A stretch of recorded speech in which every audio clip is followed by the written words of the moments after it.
Welcome home to USA Global TV and Radio, a place where dreams take flight, with authentic storytelling, diverse perspectives and meaningful conversations, where global stories unite and bridges are built beyond all borders. Discover world-class education, entertainment, hope and inspiration. Together, we're building bridges worldwide. Subscribe to our channel, USA Global TV. Download our app, USA Global TV. Be our guest or join our team. Visit usaglobaltv.com. Thanks to our founder and executive producer, Dr. Jacqueline Kerbeck. Music score by Yeffy Tang from Cloud Road Music. Voiceover artist Mike Porter. Creative direction by Paul Garcia. USA Global TV and Radio, your home for global connection. All rights reserved. This video and its contents are the exclusive property of USA Global TV and Radio. Unauthorized use, duplication or redistribution in any form is strictly prohibited.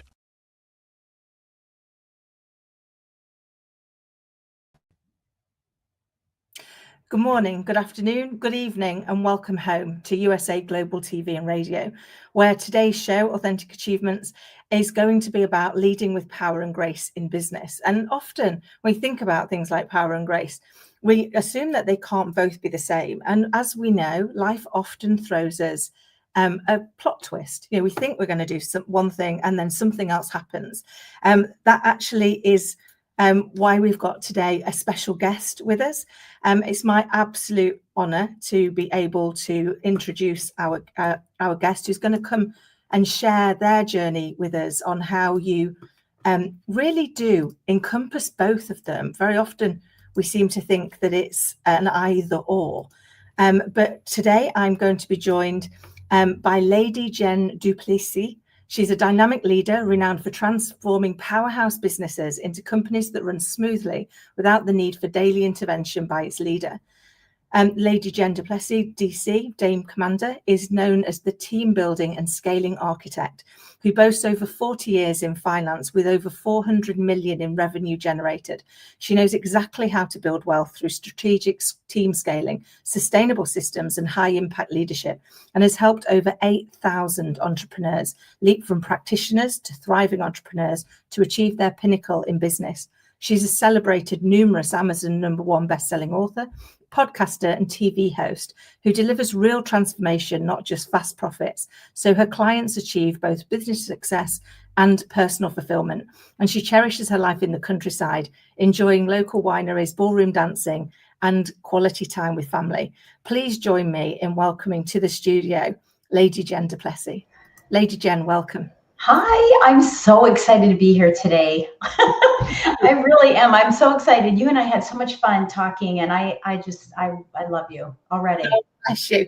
And the feeling is completely mutual. I've been so excited about this conversation because it's one of the things that I believe in so much. You know, we seem to sometimes muddle what we think or we label as soft skills.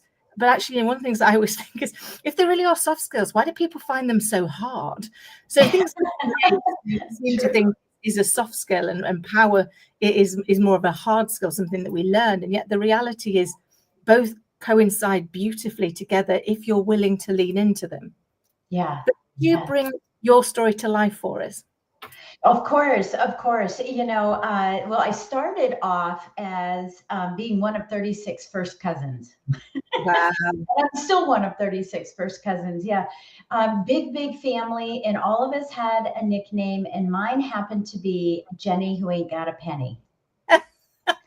And, you know, so obviously that had an impact on me all my life. And especially because my father was an alcoholic. My mom was a verbal abuser, you know, and if you've ever come from a family like that, you know that one of the first things that you start doing is wearing armor, right? Yeah. We start wearing armor, and because we don't want anybody to know about it. So everything's good. Everything's great. I don't need your help. Nope, I'm good. But you know, that's not authentic. That is working below the line and living in scarcity rather than abundance. And I thought I was living in abundance, right? Mm-hmm. And so my entire career, my childhood, you know, my teens, my early 20s, all of that, my entire career was set out to prove that I was better than Jenny, who ain't got a penny. I was better than my dad. I was better than my mom. I was going to achieve something. And so this armor came with me.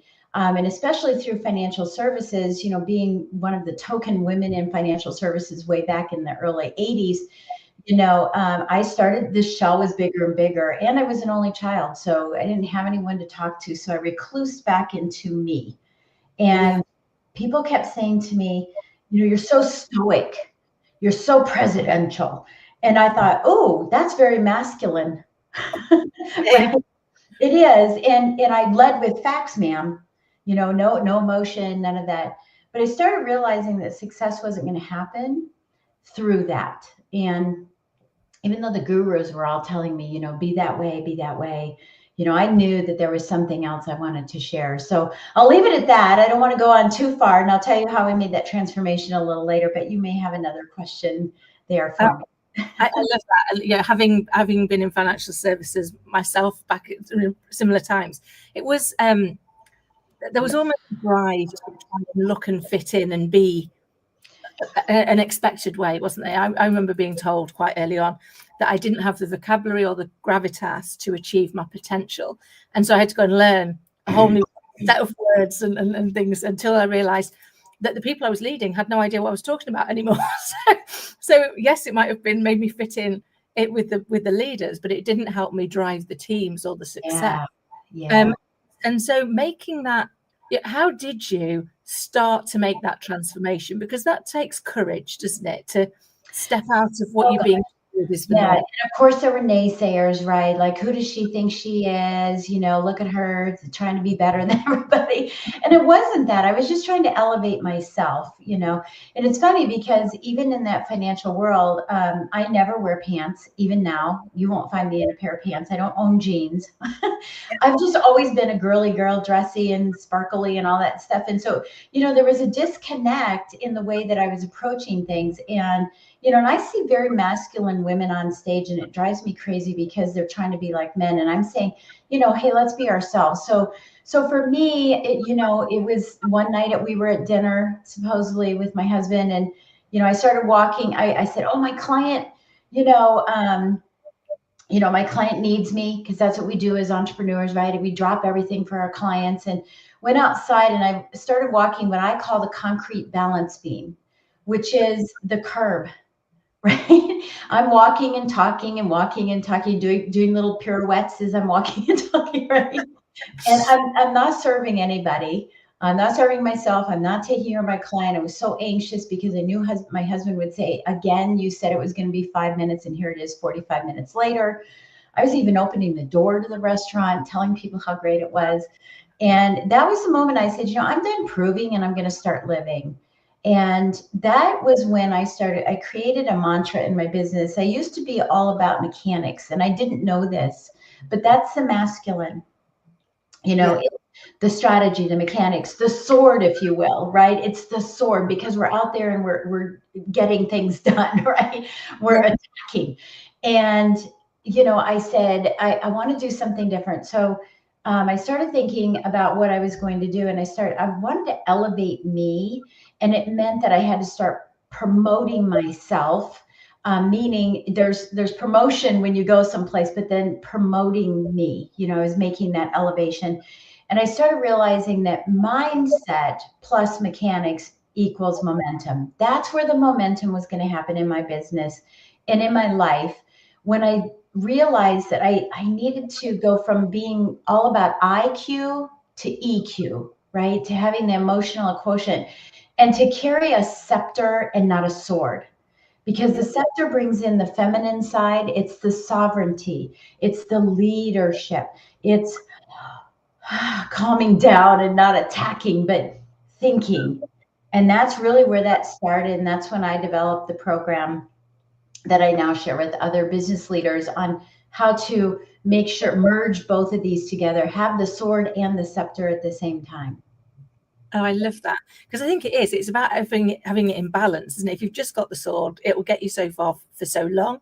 If you've just got the scepter, it will get you so far for so long. Exactly. But it's key to have both, and to wield them authentically, because that takes work, doesn't it? If you've been driven solely by the sword, and now you suddenly want to bring in some sovereignty. That can be hard to do, to make that change and keep that level of authenticity. And the same the other way, if you've always led with the sovereignty and you now need to add in a little bit of sword. Yeah, I know. It's like, who are you? Attila the Hun, where'd you come from?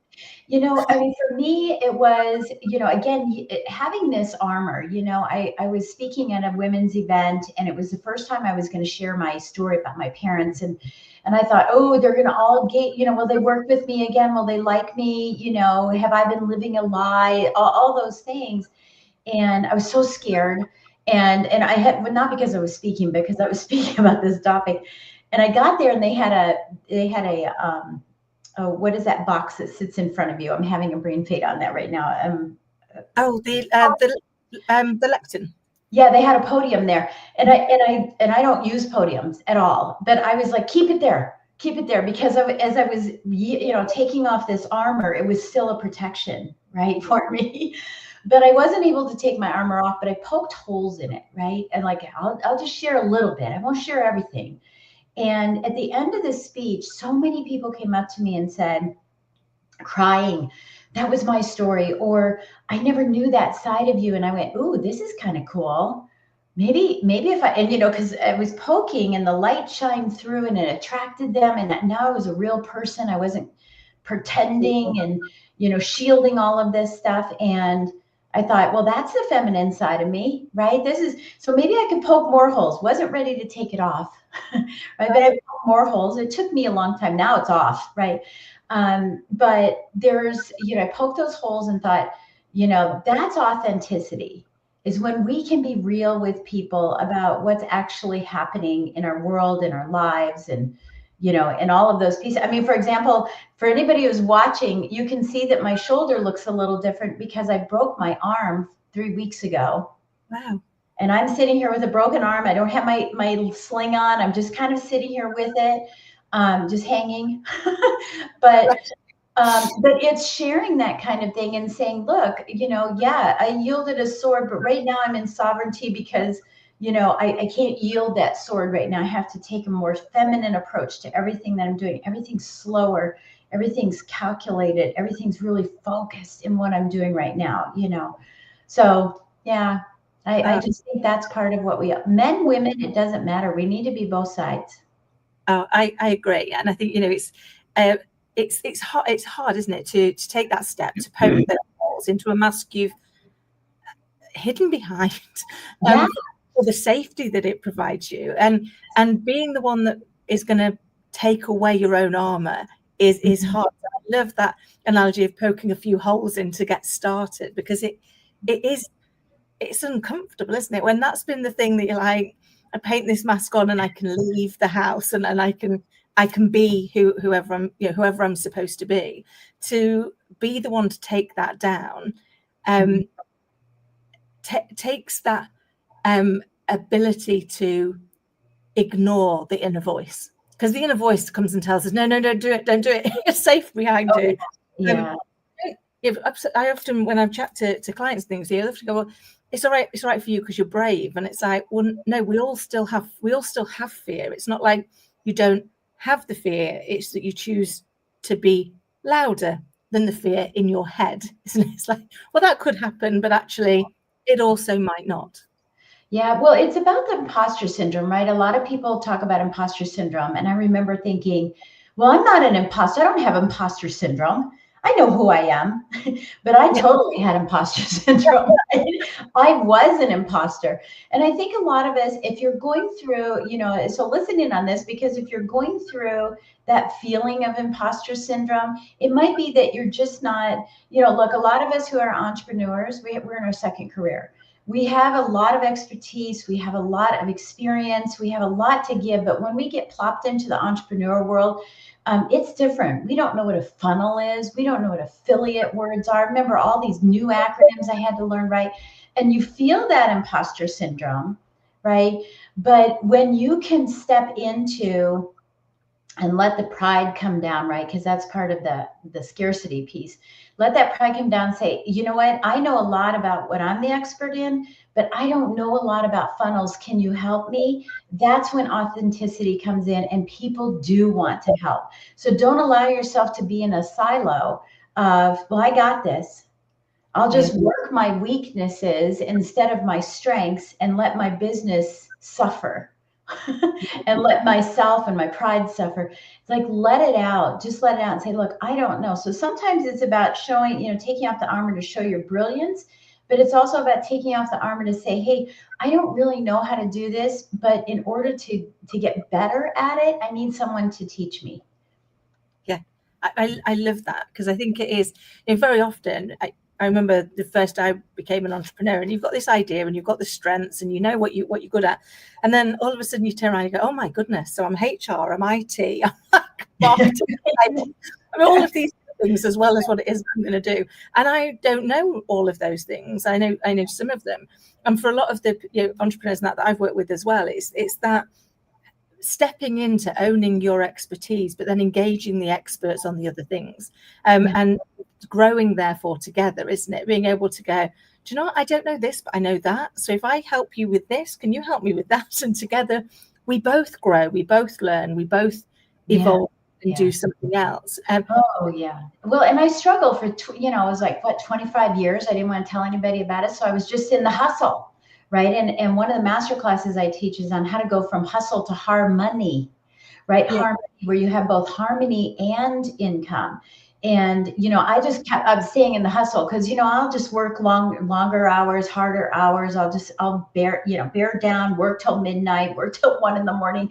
And I'll do all that, and success, it'll be there somewhere, but it's not the right path. It just isn't. You can get there so much faster with other people. It takes a village to grow a business, not just one person. I love that. It's so true, because your business is a little bit like your child, isn't it? You devote so much time, energy, passion, and care for it that actually, just like it takes a village to raise a child, it takes a village to raise your business. I love that. I've not heard anybody use that. Right. That so resonates as a mum and as an entrepreneur. Right. Is that, how do we do that? And yet we know, if we think back to some of the greats over the years, they used to have like mastermind groups and that, because they acknowledged that they grew better together, because each was bringing all of their expertise and all of their strength, and then collectively they were all able to tap into that. And it's, would I be right in thinking it's that kind of mindset and mentality of what's helping these entrepreneurs create that success, and what true success is? Because I think, I'd love your thoughts on this, very often we're following a perception of what success looks like. So you get people that that have got there, and it's like, on paper they've got all of the things, but they're not fulfilled. No. And, it's so funny. You use all of these same similar words. It's so funny. I see a lot of successful, and I started modeling when I made this transition and said, I'm done proving, I'm going to start living. I'm going to find a way that I can just work 4 days a week and do the same amount of revenue that I had. But what I found is that I could work 4 days a week. That's what I set out to do. Yay, I got that. And then what I did is tripled my volume, right? I tripled my revenue in the process of it. And I call it eating soup with a fork, right? When we're in hustle, we're eating soup with a fork all day, and we're not fulfilled. We're not filled up. We're not taking care of our clients, and our pockets aren't fulfilled because we're simply, in the scramble of it. And again, this is where that armor comes in, where we're protecting, we're going, no, I'm okay. Everything sounds really good, until the day we wake up in the morning, we say, I can't do it anymore. I just can't. And this is where so many businesses fail, is just not reaching out. Here's a funny thing too, is we all have cell phones, right? And boy, when the battery gets down to 17%, we run around like chickens with our head cut off, looking for some juice, right? Hey, do you have his plug-in? I got to plug it in. I'm down to 17%. Oh my gosh. But we don't realize that that's happening in our business. And we're just letting it go all the way down until the battery's dead, and we're burnt out. We're overwhelmed, we're stressed, we're just tired, we're financially burnt out, and then we seek help. And my suggestion is seek help before you get below that magic line of that battery running low. I love that. It's such a great analogy, because I was just thinking, every bag I've got's probably got a charger in it, and just on the off chance that you're ever everywhere and you wouldn't be able to charge it, because you plan ahead for that eventuality. That Yeah, it's and going to why need don't we do that in business? Yeah, we just let ourselves run dry. And I did it, so I know. Right? I know. It's that piece that says, I spend a lot of time with a lot of CEOs, and it's like you have a strategy for every element of your business, but you don't have a strategy for you. Yeah. You haven't got a strategic plan for you. You're just living in the fear that someone's going to take your job and you're going to become irrelevant. But where's your plan to say, does this feel successful? Yeah. Have you traded like time for position? Have you traded memories? Or that piece that says, I love that you're choosing to live your life, because I was brought up on you work really, really hard, and then when you retire, then you can do stuff. Yeah, work 9 to 5 till you're 65, right?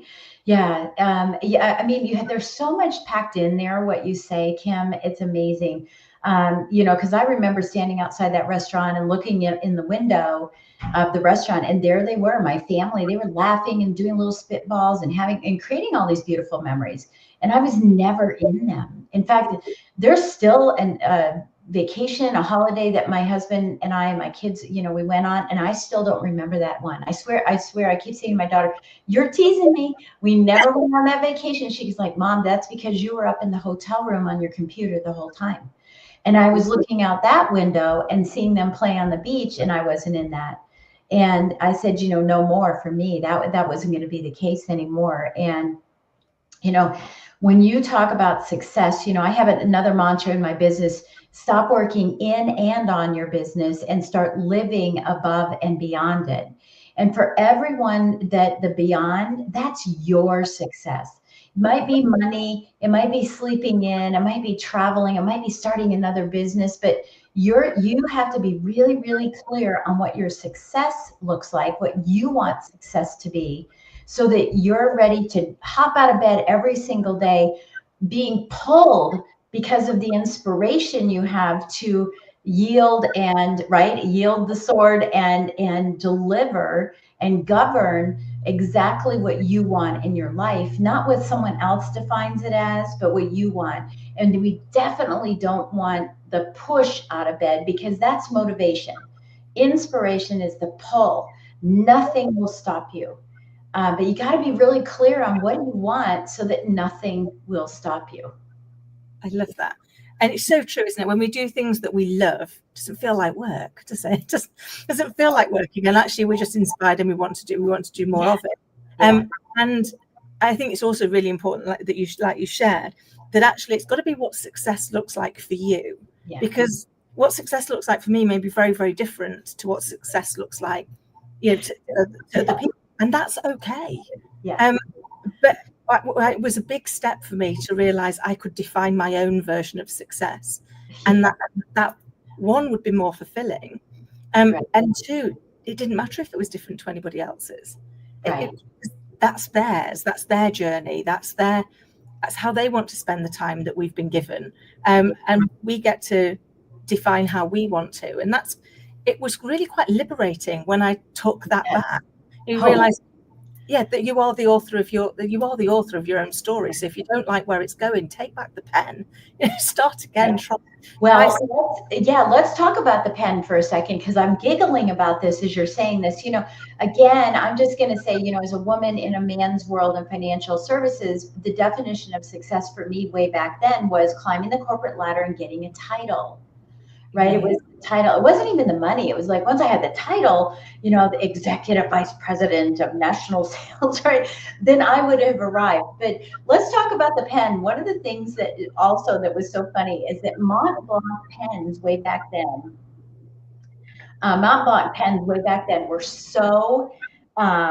were so interesting, because they, everybody who had a Mont Blanc pen, I thought, oh, they're successful. The other part was people had BMWs, right? That was a big thing. Everybody wanted a new BMW, but I didn't want the car. I wasn't interested in that, but boy, did I want that Mont Blanc pen. And it was $200, $199 specifically. And I couldn't wait to get that Montblanc pen. And it came and it was in this beautiful case and it had velvet and it laid there pretty. And I got the ink version, right? So I had to, I can't bring my arm up, but I had to unscrew the cap, and I was unscrewing it and making sure all my clients saw that I was writing with Montblanc pen. And I made sure the logo was showing. And one day, and I had used it so much, one day the threads were getting really bad on it. So I couldn't get it open. So I yanked it open in front of my clients. And I think I was about 28, 29 years old. And when I yanked it open, the ink went in my hair, went in my eyes, went in my teeth, went all over my suit, my beautiful, suit that I was trying to wear like a guy, like we all wore those two-piece suits. And I was so embarrassed. And I was like, this is not success. This is not my definition of success at all. And that's what you were saying so brilliantly, is that, I had to step out and say, okay, I don't want the BMW. I definitely don't want the Montblanc pen, but what do I want? Yeah. What do I want? And I had to slow down so I could speed up instead of speeding up to slow down. I love that. So true. And so I'm only smiling because I too had the Mont Blanc. In fact, still do. But I wasn't. I had the rollerball one. So fortunately, so far has not gone over me. Right. Well, look, it was an upgrade. It was an upgrade to get the one that had the little pointed thing. And how cool with me? I thought I was great. So. Really though, how you pull those in, isn't it? Because I did have a Mont Blanc, I still do, and mine was the Marilyn Monroe one, and I had it actually. Everyone assumes that there was a particular reason why I admired Marilyn Monroe, and it's not the reason people expect. It was Ella Fitzgerald. So she only made her breakthrough because she'd been trying to get into the clubs, and no one would. Marilyn Monroe actually rang up the club, I think it was a Cumber, and said, if you will book her, I will have a table and I will fill it every single performance that she performs. And she did. And she turned up and she used her status and her privilege to actually help. And I thought they're the bits that we don't always share, those quiet deeds that go well, people don't understand. So for me, there was an element also of that reminder that goes, you just don't know the impact you can have if you're willing to step up for other people. Yeah, take off that armor, take it off. I love. I can imagine the whole. I know the whole having to the suit and then the and we do get really. I may have Chat GPT. I may have AI create that one day. So that I can say, I'm wearing this two-piece red suit. It was red, two-piece red suit. and we wore the little shirts underneath. The little tank tops underneath. That was what we did. And the popped the shoulder pads and stuff like that. Yeah. And I mean, I may have that with the ink flying all over the place. Yeah. It'll be really funny for people to visualize what it looked like. But it's so embarrassed. And I thought, I'm not living in authenticity at all.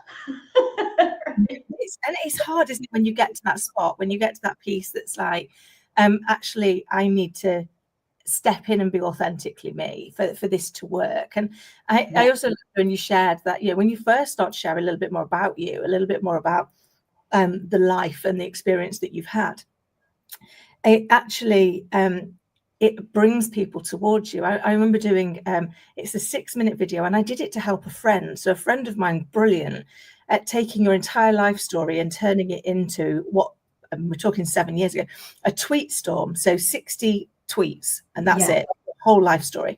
And because he was building his business, he did mine, and to help him out, I recorded it so I only did it to help him. And I shared it on LinkedIn, and I had people get in touch and go, I'm 1,000 times more likely to hire you now as a result of that video. I was like, really, why? And they said, well, you look at your picture and your image, and it looks like you've never had anything go wrong in your life. If only that were true. And they said, but when we listen to that tweet, actually, you've had to overcome quite a lot of things. And I realized actually that's what people almost needed, was to know that you'd gone through stuff too. That actually, we're not perfect. Yeah, we're not perfect. None of us are. And and of course, that's what I was trying to do, be perfect. Because this was like innately put into my DNA. If I'm perfect, my dad won't drink. If Yeah. I'm perfect, my mom won't yell. If Yeah. I'm perfect, someone, my uncle even said, you're going to be just like them because that's how the world is. If your parents are poor, you'll be poor. If your parents drink, you'll drink. If your parents smoke, you'll smoke. I mean, all the pieces, right? And I just didn't want to be that. I just didn't want to be that. But I thought I'll be perfect. In fact, my husband, I had a Jaguar car, and it was used, but Vandenplas, the one that has the seats that go, the back seats, and then everybody does a little Grey Poupon thing. We even carried Grey Poupon in it. But my husband said, well, I'm going to get a specialty license plate. And I said, well, why don't you get Jen's Jag? And he said, no, I don't want anybody to know your name. That's not safe. I said, okay, fine. He said, well, I'm going to get Meow because it's a cat. And I go, don't you get Meow. Don't you get Meow. When the plates came in, guess what they said? PRRRFCT. Perfect. And I thought, oh gosh, I mean, now you're taking me back to those days where I was trying to be perfect, because I'm trying not to be perfect. I don't want people to think I'm perfect anymore, right? Yeah. So it was such a challenge, and I would make a mistake driving, and I would see people in the rearview mirror going, oh, perfect, you think you're perfect, right? And I said, they have to go. They have to go. They have to go. I so resonate with that story. I spent a lot of years desperately trying to be perfect, because if I was perfect, then that would be enough. There you go. And that would be okay. And once I realized that actually it's our imperfection that is our perfection. Our imperfection is what makes us uniquely us. And so owning that we are perfectly imperfect, and that's okay. That doesn't mean to say you don't try and continue to improve, but it no longer is the thing to beat yourself with, is it? It's no longer the big. I used to be dreadful, for the sword used to be used against me, not. Well, there you go. Yeah, I was going to say that's why people will yield a sword, because it's a defense mechanism. To hide the perfection. And so if you see all the meanness or the strength or the whatever, it's like in the drive, and you see all those things, it keeps that action, that momentum going, and that speed going, so no one can see the perfect. If you've ever watched something at double speed, you don't see all the imperfection, but when you slow it down, you see, oh, that didn't happen, this didn't happen. That's where the sovereignty is so great and becomes so grand, is that you are slowing down and people are seeing your decision making. This is where the emotional quotient elevates too. And that's why you have to promote yourself, do not self-promotion, but self-improvement, right? All those pieces. Yeah. It's true. I think it's that stepping in and acknowledging, I can learn more on this, but actually this I'm quite good at. And I think, I can't remember whose quote it was, but they said, actually, it's not our darkness that scares us most, it's our light. It's the fact that we might actually be good at something, and that feels a bit egotistical, and that is bad.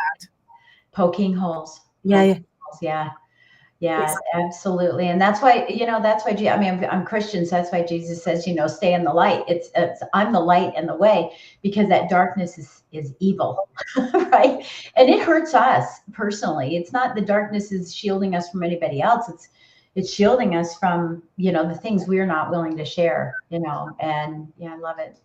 I love this conversation, because it's so, we have so much in sync, Kim. It's amazing. It's so true, and like you, I'm also Christian, and I think we also live in a world of polarity. So nothing exists without its exact opposite also existing. So you can't have light unless you've got dark. You can't have hope unless you've got fear. So it's like, if I want to have hope, I have to acknowledge that there will be some fear, because this couldn't exist without this. And so once you start looking at it that way, it becomes much easier to go, okay, what are the bits about me that I'm not willing to look at yet? They're probably the ones that frustrate me in the people I see around me, because I can see it in them. I'm not willing to see it in me. So they're the places that I go and go, right, now you need to look at it for yourself. You need to go in and sit with that, sit with the bits of you that you don't like very much, and decide, can I live with this, or can I improve on this? Which choice am I going to make? Right. So mentors help us with that too. I think that's one of the reasons that we use mentors, is because we can't see our own ears. Yeah. see our blind spots. It's really great. And for those of you that are listening, if you're a coach or a speaker, a mentor, a leader, it's really easy to point fingers, right? And see where everybody else is doing something wrong. And of course, as a mentor, I'm quick. I have a great mind mapper, so I'm very quick to see where the challenges are in a business that I can help people with. But it's amazing because we're not great thumb pointers. Yeah. Right, we're not great at pointing our thumb at ourselves and saying, what is it? And that's where we have to surround ourselves with an advisory board or a mentor that helps us, not just in business, but in our person. And that's why I have mentors. That I have a business mentor, but I also have a life mentor, because they're helping me see the holes that I have and the gaps that I have in myself, right? In myself that are preventing me from living the fullest life that I have. And because I learned that, I've always had a life mentor, because I don't want to experience rumble strips. I don't know but if you're driving down the road and there are rumble strips on the side of the road and you're not paying attention, you hear, brrr, that's the key to go, whoops, get back on the road, get on track again. And they help me identify rumble strips, because, as time goes on, different priorities happen. My kids were my priority. Now they're grown up, and now I have grandkids. Now they're my priority. But then my husband and I are home together, so we have different things that we want to do. It's not cast in stone. It's a living, breathing thing that you're doing in life, and you change over time, nurture, nature, whatever it is. And so I found that having a life coach all the time is helpful. Not every month, but maybe every 3 months. Am I experiencing rumble strips? Have I, something happened, like my arm being broken, is this going to change something in what I do and how I look at life? And I don't know, but there might be a story here, later. And I want that feedback, because I can't see it. Yeah. It's so true, isn't it? It's like, I often use the adage that brain surgeons can't do their own brain surgery. Not because they're not capable, but because you can't do it on yourself. It's like, that's a good example. Yeah. It wouldn't be good. And so, I've always had coach, as well as being a coach and a mentor. I've always had them, because I know I can't see my blind spots. And I don't know if this resonates, but the amount of time sometimes I'll hear myself with a client giving them some advice, and this little voice in my head goes, "Good advice, and you're not doing that." Yeah, me too. And I do, look, I do my best. I only tell people to take action on something that, I've experienced, because as a mentor, I've gone down that road. But you're right. I mean, there are times when I bring up something and I say, well, where did that go? It used to be part of what I did. How did that habit go away? Or how did that strategy go away? And a lot of times I'll listen to my own coaching calls and say, hey, what could I be doing? Here's a really good one. As a coach, if you're a coach or a mentor, this is really cool, is upload your coaching calls to your clients and say, where can I perform better in my business? And separately, where can I do a better job for my client while I'm coaching them? And then just cross your fingers and just hope. Right? Because when it came back, I said, oh, that's a blind spot. Yeah. That's a blind spot right there. But take action on it to improve yourself. There you go. Promoting yourself, making sure that you are promoting your ability. I love that. It is that, as my nan used to say, every day is a school day. So you should be learning something every day to either enhance a skill or create a skill, if it's whether you've not. And I think doing that thumb pointing, I love that, doing that thumb pointing and taking positive action with what you find there is so important. I cannot believe we've come to the end of the show. That is well, this is the last time we were on the phone for 3 hours, so thank goodness we have a timer here. Yeah, thank goodness we have a timer. But could you quickly share with the audience how they can get in touch with you and who you help? Yeah. Well, it looks like you have my link tree up there. That's great. Yeah. The best way is just simply go to ladyjenduplessis.com. That's my website, and you can connect me with any way. I'm everywhere at Lady Jen Duplessis on social media, so you can find me all over the place there. And if you don't mind, I'd like to leave you with a quote. Would that be okay? Of course, please do. Yeah. So this quote is actually, it's Ella Wheeler Wilcox who wrote this, and it's called Life's Scars, but it's only an excerpt. And I thought it was my mom's. She used to say this, which is, we flatter those we scarcely know. We please the fleeting guests, but we deal many a thoughtless blow to those we love the best. And the reason I tell you this is because I was dealing thoughtless blows to myself and not to my business. I was doing everything for my business and nothing for me. So be as kind to yourself as you are to your business. And I promise you, your business will fly. Amazing. Amazing. Lady Jen, thank you so very much. I am so looking forward to our next conversation and to meeting up when you're over here later on in the year. And thank you for coming and sharing your wisdom and insight with us today. I appreciate it. And for everybody listening and watching, I hope you found today's show as inspiring and insightful as I have. And until next time, take care. USA Global TV and Radio proudly presents Tracy Cram-Perkins, a dementia caregiving survivor teaching how to balance care with peace of mind. #1 resource for dementia caregivers. It's the book Dementia Home Care: How to Prepare Before, During, and After. Over 17,000 copies sold of this must-have guide. And now a testimonial from Tracy Smith.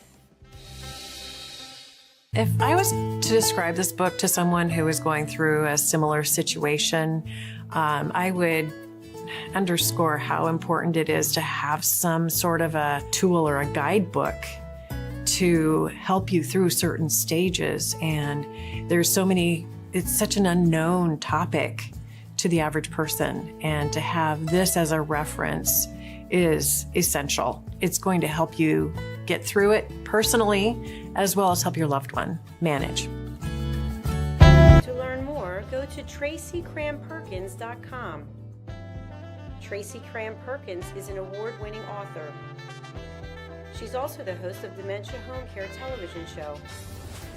Watch it here on USA Global TV and Radio. Ever dreamed of hosting your own TV show, sharing your story with a global audience? Now's your chance to shine. At USA Global TV and Radio, we make it easy for you to create, host, and broadcast your very own TV show. Whether you're a storyteller, entrepreneur, or industry expert, we help you bring your vision to life. With our exclusive interview, live streaming, and podcasting training, you'll gain the skills and confidence to captivate your audience. Our global platform ensures your voice is heard worldwide. Join our community of creators who are already making an impact, one show at a time.